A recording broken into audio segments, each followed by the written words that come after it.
Oh my God, I have no job.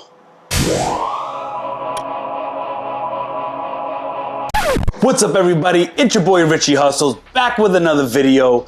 Listen, before we get started and get into this video, I just want to remind you to please make sure you subscribe to the channel and make sure you hit the like button if you enjoyed this video, hit the bell icon and make sure you turn on all notifications so that way you get notified whenever us, the Hustleholics, upload a new video. Plus you'll know when we go live into Walmart, Target, wherever we go to find these deals. Got my handy dandy Walmart sign in the back and let's get right into the video.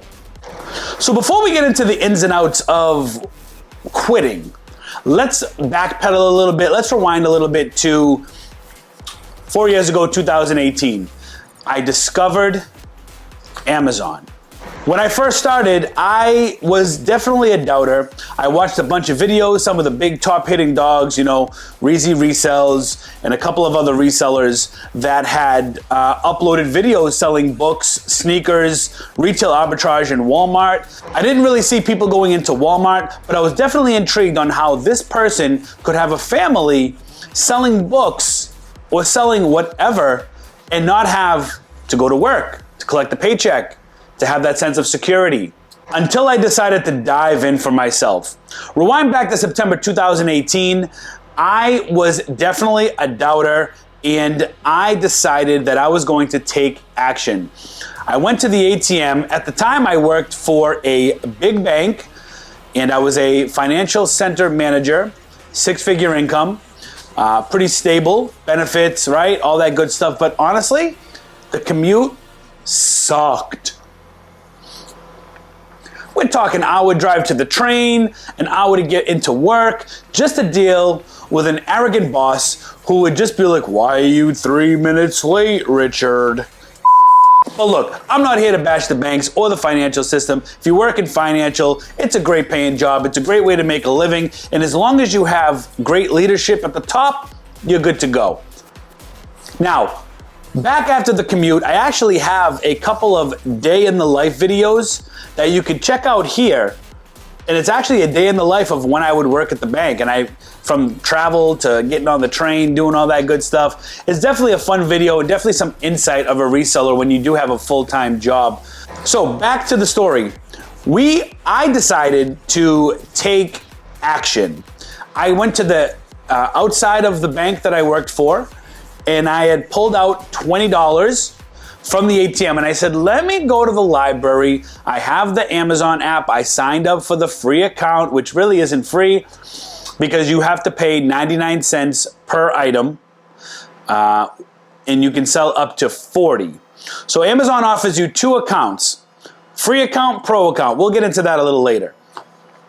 I decided to sign up for free, did everything I had to do. I had access to the Amazon seller app and decided to take action. So I go into the library with my $20, start scanning some books, and I started to find some dinners. I was like, what? This book is selling for $30? This book is selling for $10? This book is selling. These were all used books. Used books. And I went into the library and I started scanning paperbacks and hardcovers, and it was just this little section in the vestibule. Started scanning and I only ended up spending $8, which was 16 50-cent books, okay? The guy gave me a discount. Normally it was $1 for hardcover and 50 cents for the paperback, but the guy was so nice, he said, and I'll never forget him, great guy, he said, hey, you can have them all 50 cents, $8. I gave him my 20, he gave me back change, I walked out with 16 books. Listed those books, made money, more than doubled. I like 5 times my money. I was shocked. Took that money, rolled it over, right? Fast forward.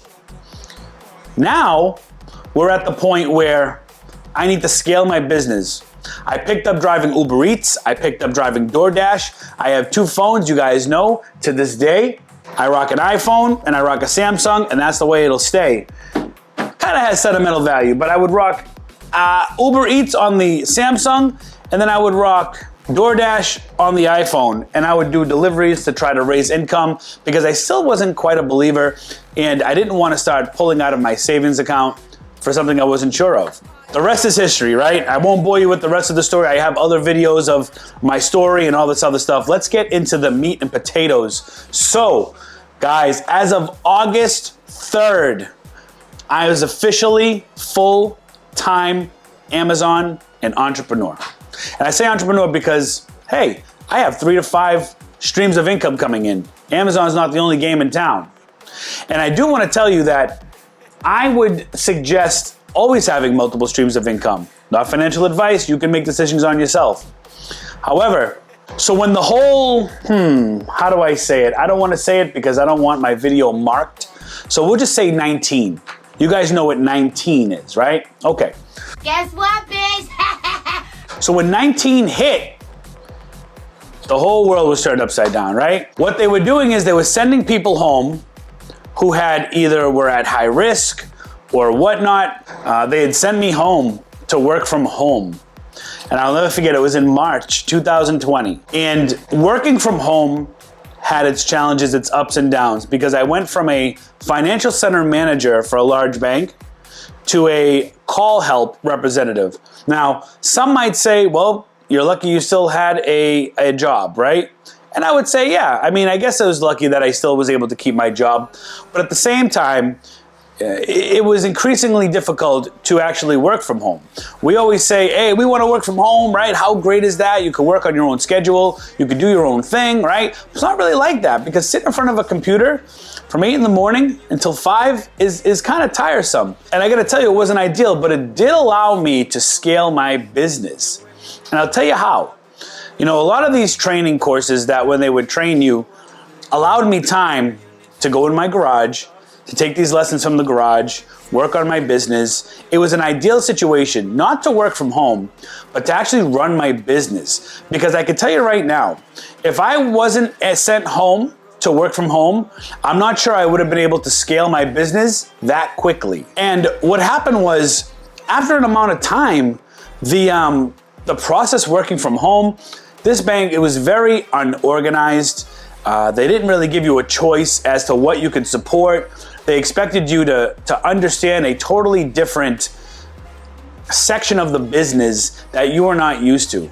And you know, when you have leadership that just doesn't understand that, or that just kind of, you know, on your phone, on your text messages, hey, you know what I mean? It's kind of like, it kind of fuels you to become self-sufficient even more. Because who wants to deal with the BS of having a BS boss? You want to talk some shit? Nonetheless, I was able to keep the full-time job long enough to where I could successfully run my Amazon business. Now, don't get me wrong. Having a full-time job and running an Amazon business is extremely difficult. If you're commuting to work right now, I understand how hard it is to run a business because you don't have time, right? If you're gone from 8 in the morning until 5 and that's not even commuting time, if you're doing that, I can totally understand how difficult it is to run your business, but it can be done. And what ended up happening was, after everybody at this bank just had zero clue what they were doing with the work from home program. And you know, they were taking ordinary people that were not trainers, making them trainers to train untrained people in certain categories. It was just a big mess. And you know what? Hopefully everybody was able to go back into the office and work, because nobody should be put in that unfair situation. But what happened was, I'll never forget that, you know, I was supporting a fraud team. And I'll never forget the day that I had the conversation with my manager to say, hey, the fraud team doesn't want you on the team because you're not showing up or you're always late to your computer. Well, I wonder why. And you're gonna have to be home on emergency pay until we find you something to do. So I said, okay, so what do I do? Just make sure you put in emergency pay every day and just wait for further instruction. Okay, so we waited for further instruction while getting paid from my 9 to 5. All that money was saved and invested, and I was able to scale my Amazon business. I can't believe I quit my job. At the date of this recording, it's actually September 21st, and things couldn't have been better. I'll never forget the text I got from Larry, AKA Watch Me Amazon, and we were talking about what's an ideal situation to leave your work, right? To leave your job. And I said, he asked me how much I made, and I told him, and he said, that's, 6 figures is hard to walk away from. You're already making good income. You got a family, And I said, I know. He goes, but don't let 6 figures stop you from making 500,000. That kind of sat with me and resonated with me. And I really beefed up YouTube. I really beefed up Amazon. I really beefed up trying to sell on different marketplaces and trying to find different streams of income. And it's really become really fun. To do YouTube is really amazing. I absolutely love making content. Some advice I could give to some of you guys out there is, if you've ever thought about running a YouTube channel, make sure you start. Start today. Start now. You got it right in your pocket. We all have these right in our pocket. It's not difficult to do. You just have to be consistent and you have to put out content. So being in the banking and the financial industry, you have your comfortability, right? If you have a great paying job, you're comfortable, you're getting that check, it's hard to let that go. No matter what you do, you could be a bank center manager, you could be a manager of another company, you could be an accountant, you could be a manager for a big high-end retailer.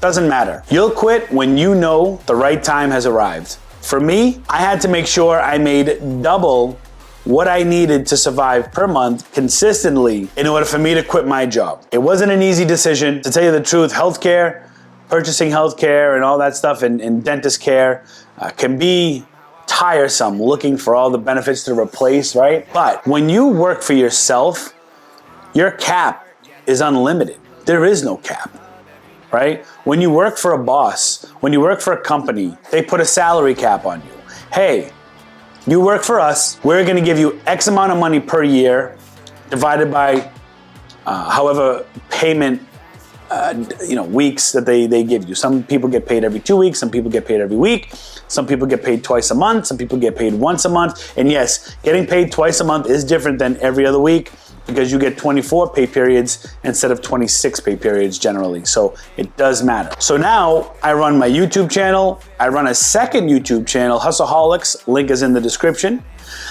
I run an Amazon business. I guess you could couple Amazon in with Mercari and Facebook Marketplace, right? They're both selling marketplaces. And then I am working on setting up a merch store. And there's so much things coming in the future that I can't wait to share with you. This is the first sit-down video that I've done in a very long time. Normally we're outsourcing at Walmart, Target, Marshalls, TJ Maxx, wherever we go that we could send into Amazon. But today I wanted to share with you that I did quit my 9-to-5 as of August 3rd. It wasn't an easy decision, but I know it's gonna be the best decision of my life. And only you will know when the decision is right for yourself. If you have any questions, let me know in the comments below. You're always welcome to shoot me a DM on Instagram. Make sure you like, share, and subscribe. If you find somebody needs the confidence booster, definitely share this video out to them. Let them know that if I can do it, anybody can do it. And I did it with a family of 4. Not that it's any easier or any difficult to do it than anybody else's situation, because we all have different situations. We all have different bills. But for me, I struggled with thoughts of, will I provide for my children? Will I provide for my wife? What happens if this, and this, right? Guys, you could do it. I know you could do it, baby. We're Hustleholics. We're the best. And I'm not stealing that from DJ Khaled. We're just stating facts. So what are the metrics by which you define best? Being the best is stats, not just stats, accomplishments, wins, and the people tell you that you're the best. There's a lot of people who say they're the best and they're not the best. See, I say we the best, and I represent the people, and I also represent we the best myself, and I'm a winner. I feel like, Forbes is the best. You know what I'm saying? Obviously, Zach, you know what I'm saying, what you do, you the best at what you do. You know what I'm saying? But, it's just facts. You know what I'm saying? We the best. My history speaks for itself. I wouldn't be here right now if I wasn't the best. Thank you so much for being here. I'll catch you guys on the next hustle.